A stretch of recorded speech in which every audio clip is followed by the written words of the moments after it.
What is up, everybody? Welcome back to yet another exciting unboxing video here at the Geek Collector's Toy Mine. Today I bring you a brand new toy line by McFarlane Toys inspired by one of my favorite Batman movies growing up, Batman Returns. We are going to take a closer look at Danny DeVito as Penguin, Michael Keaton as Batman, Christopher Walken as Max Shreck, the beautiful Michelle Pfeiffer as Catwoman, and of course, the iconic Duckmobile, driven by the Penguin himself. These are beautifully packaged in the deluxe theatrical edition window boxes with a nice touch of the blue foil. It's almost a shame to open them up, but the show must go on. Unfortunately, I was not able to acquire the Commando Penguins. That is the only one I'm missing from this toy line. Fortunately, I was able to find these at Target, so I got them all at once. The Duckmobile was pre-ordered. For those who haven't seen my last toy hunt video, enjoy this quick little recap of me finding these gems, and I will see you all back again here shortly to unbox these incredible action figures. There is no way I'm that lucky. After a week of searching, I finally found the new Batman Return figures. Here they are: Max Shreck, Catwoman, definitely taking that one. They have the Penguin, another Max Shreck. They have the Michael Keaton Batman and John Cena. So the two I'm walking out of here with is Catwoman, definitely taking Penguin. Let's see, I think I had pre-ordered Batman, but I might just have to cancel that and get him now. Because Max Shreck, I'll leave these for the next two lucky guys. And John Cena.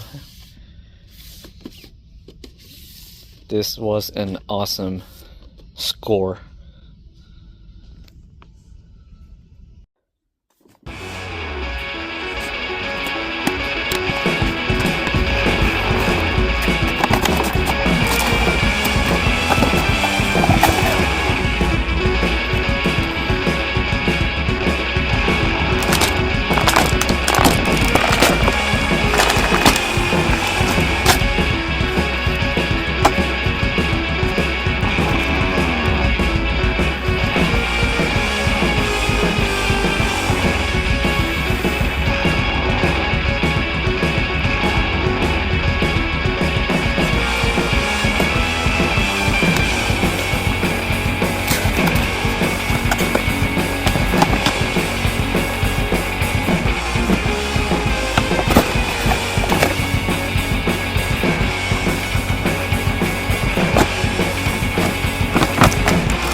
Our first volunteer from this McFarlane Toys line will be none other than Michael Keaton as Batman. As you saw from the unboxing segment of this video, this action figure comes with 4 other accessories. Not 1, but 2 holding hands, 1 grapnel launcher, and 1 badass batarang. What makes it so badass? Just take a look at this clip.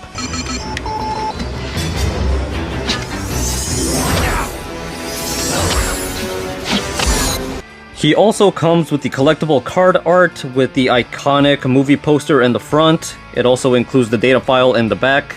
Down here you can see he also comes with his DC circular platform. They're all sealed within this artistic cardboard cutout. You are able to tell who is the character because it has this sticker in the back that reads Batman. I myself will be leaving these sealed up within this cardboard cutout. Let me know in the comments if you will be doing the same. Coming back to the figure itself, you may have noticed that I have more than 1 Michael Keaton Batmans in the background. I have the one from The Flash, one from the '89 movie. I have the 1 18-inch figure by NECA right above him. I have the miniature version by NECA.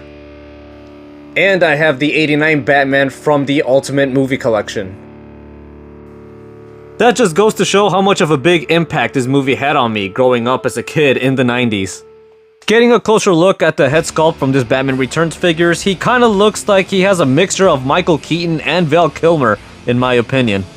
I feel like if you fuse the Val Kilmer face with the Michael Keaton '89 face, you'll get this face. But all jokes aside, I think the head sculpt is great. I really do appreciate the attention to detail from this figure. It really captures the embodiment of the Batman you see from the movie.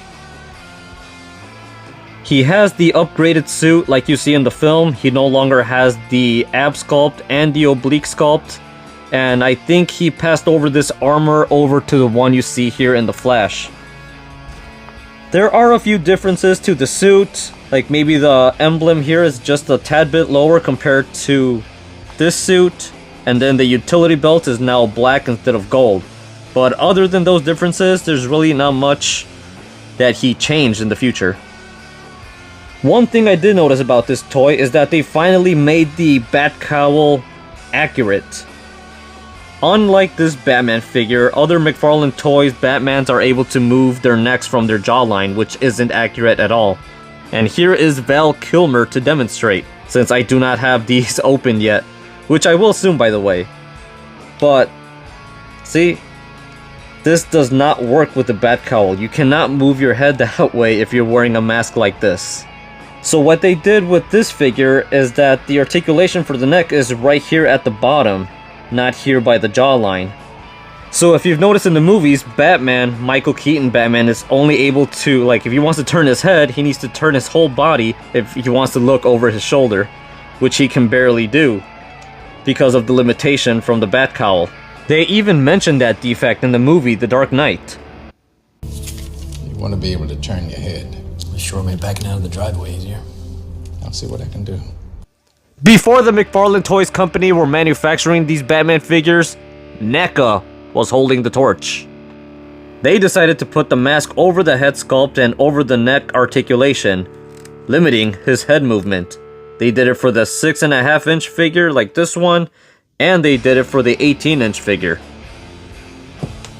The one thing I am disappointed about this figure is the lack of accessories he comes with the price that he is given.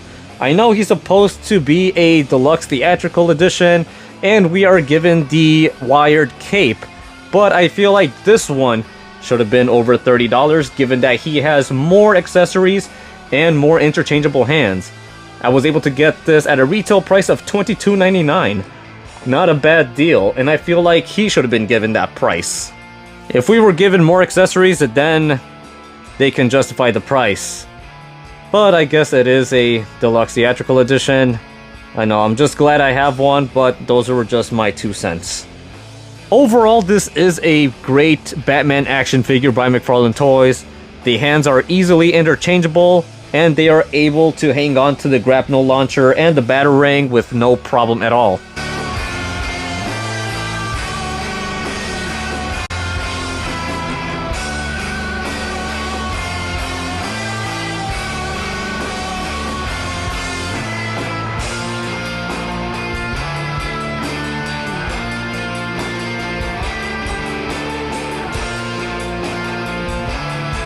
Our next toy in line is none other than Max Shreck, played by the legendary Christopher Walken.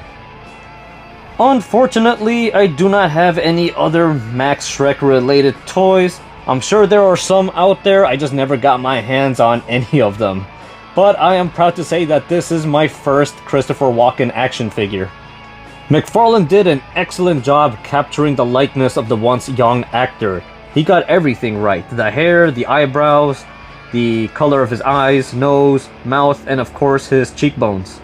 The character in the movie really did have a sense of style, or should I say Tim Burton, because it is his work. He is given the same suit like Beetlejuice, except this is gray and black. That red bow tie was a nice touch, as well as his coat, which is made out of a rubber-like material. He didn't come with any other accessories other than this interchangeable burnt face from when he met his fate by the hands of Catwoman at the end of the movie. It never really dawned on me until now, but this face reminds me of the Headless Horseman from when he got his head back from that movie Sleepy Hollow. Funny enough, it was also directed by Tim Burton, and ironically played by Christopher Walken as well.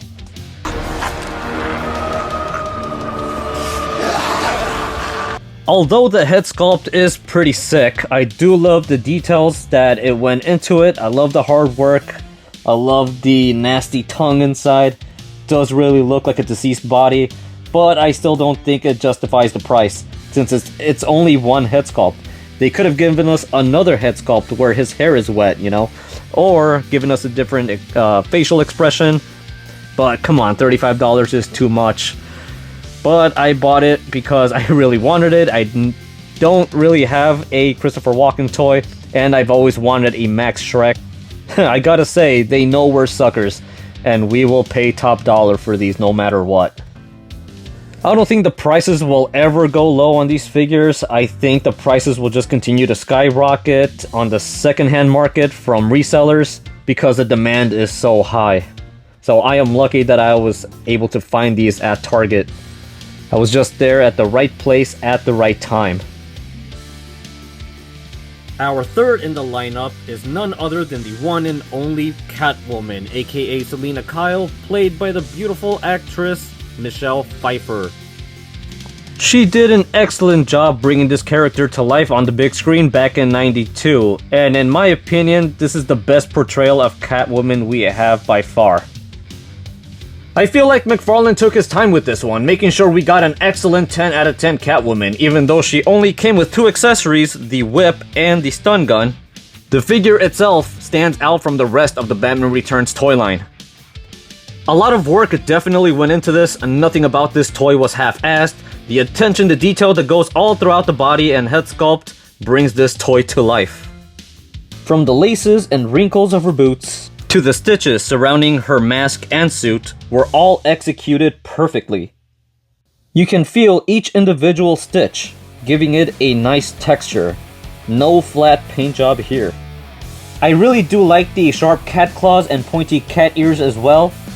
I feel like she can really hurt you if you're not careful. Her head sculpt is absolutely stunning. You can really tell that it's Michelle Pfeiffer right behind that mask. From her cat-like eyes, to her button nose, red lips, and her cheekbones. A lot of detail really went into this figure. Just like the Michael Keaton Batman, I have the 18-inch scale Catwoman by NECA as well to compare her to.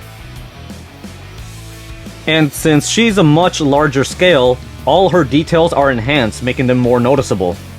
You can see she has the girdle here that separates from her leathery suit, just like this Catwoman by McFarlane.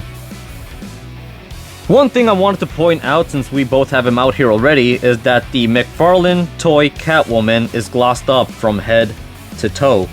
Which is not bad, actually. I would have been disappointed if they didn't make her glossy.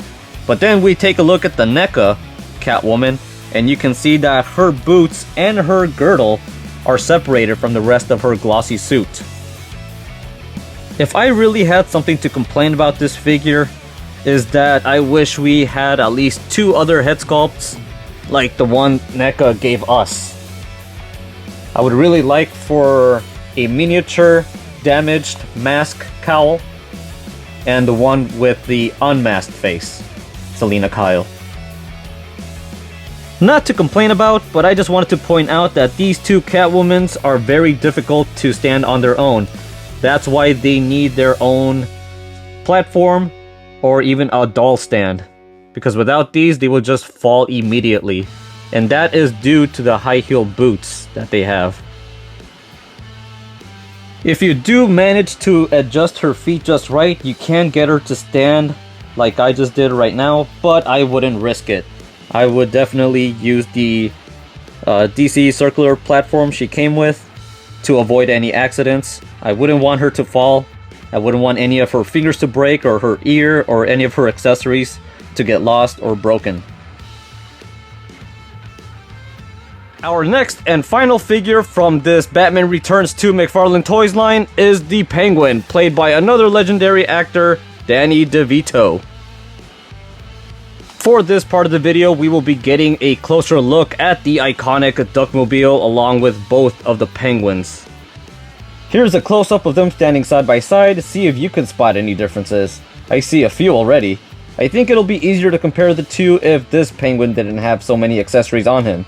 So let's take that coat off. Ah, that's much better. Now we can see what they're all about.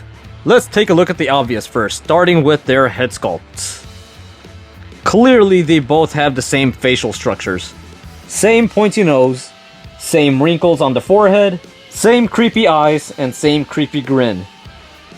But if you pay close attention, you can see that both their hairs are positioned differently.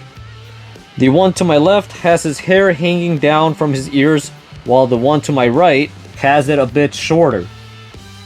Not much of a difference from the sides or the back, other than those long strands of hair. The texture are both one and the same. When it comes to the clothing, obviously they're wearing different outfits for different occasions. Let's spot the differences. Fancy ascot, basic ascot. Vest, no vest. Dress pants, no dress pants. Gloves, bare flippers. White dress shirt, full-on onesie. Similarities: same faces, pale skins. Same shoes, and same dicky collars. They both stand at around 5.5 inches tall, and they both have the same body sculpt. If we also take a closer look at their arms, we can tell that the wrinkles going down are identical. They just have different paint jobs. They both also have the same articulation, and just like Max Shreck, these do not have the rotator cuffs. They do have the bicep swivel, they have the double jointed elbows, but they do not have the double jointed knees. Both their wrists are very well articulated, but I cannot say the same for the ankles on this Penguin. Due to the pants, it limits its movement. But since this one is wearing a onesie, he has no limitations. He has no pants to stop him from doing a 360 on his ankles. And they both have the same articulation on the toes, like any other McFarlane toys. Their legs are able to move, but they are limited as well. They can easily move their waist side to side and do a complete 360. Same goes for the head, you can move it side to side and do a complete 360. You cannot move his head up or down, at least not that much anyway. I would be careful moving his head or it will pop off easily. I really wish I would have gone the Commando Penguins, because that's the only way you can get the other coat, the one that he likes to wear in his Arctic lair. A few things I wish they would have added to the Duckmobile Penguin is the cute umbrella he mistakenly grabbed to try to kill Batman.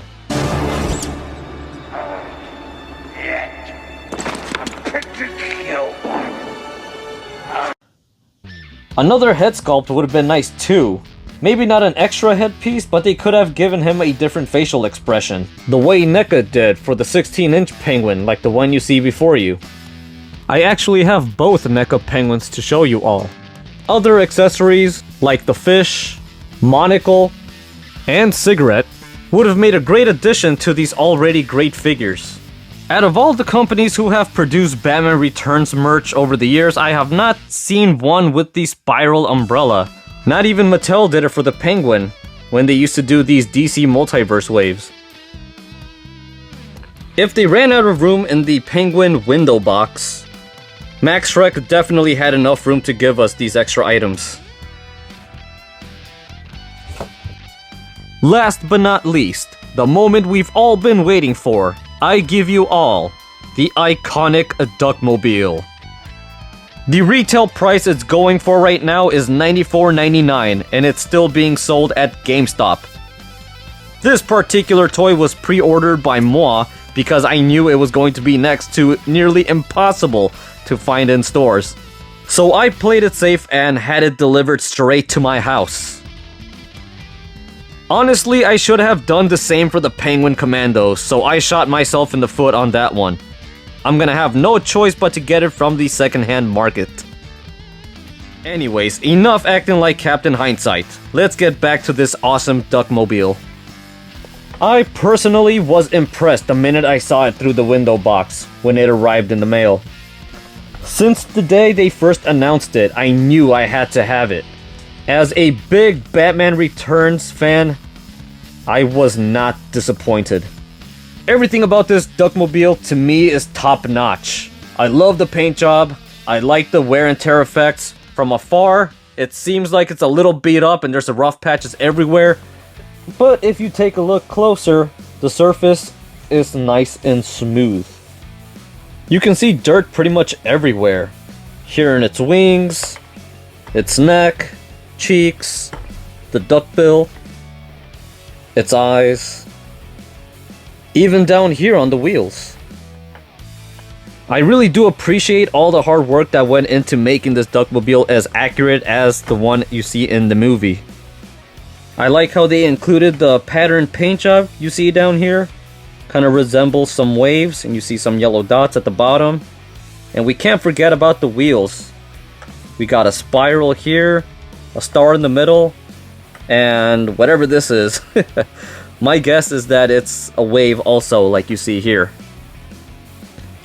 Now let's take a look at the interior. Excuse me, Penguin. It's really not much going on in here, but we do have the back seat right here. You can fit anybody else. Maybe like a Marvel Legend figure, or the Penguin Commandos. If I had one! And then right here, of course, is where the Penguin sits. We get a steering wheel with the colors of pink and yellow, and we get the shifting gear also. They are pretty stiff, you cannot move these at all. They are just for show. And I see that there is no gas pedal or brake pedal. I wonder how Penguin gets around. Overall, it is pretty spacious. I should advise you all to be careful when displaying this Duckmobile because the wheels are loose and it'll just roll away if you're not careful. That's why I've been using this DC circular platform throughout the whole movie to keep it from rolling away. I would just avoid putting it on smooth surfaces. So in conclusion, yes, for me, $94.99 is so worth the price. I don't think I will be able to get it any lower than that in the near future, but you never know. I could be wrong. Ross has been surprising all of us lately, but I wouldn't hold my breath. I would suggest buying it now. That way you don't have to pay for scalper prices. They're already going for a pretty penny on eBay. And just like that, ladies and gentlemen, we have finally made it to the end of the video. I hope you all enjoyed today's content as much as I had making it. It was a real treat showing you all just how amazing these figures are. If there's anything else that I did forget to mention, please leave a comment down below and I will address it as fast as I can. I really do hope we get more Batman Returns action figures before McFarlane Toys' contract ends. Building the Penguin Circus Gang would be incredible. Having the clowns, the motorcycle guys, the jugglers on stilts, Vincent Schiavelli with the organ grinder, and many more will complete this whole collection. And of course, how can we forget about the monkey? One can only dream. And with that thought, I bid you all adieu. For those who missed out on this wave, I truly hope these retail stores restock soon so you all can get another chance to get these amazing action figures. This is the Geek Collector's Toy Mine signing out, and I will see you all again in the next exciting unboxing review video. Peace.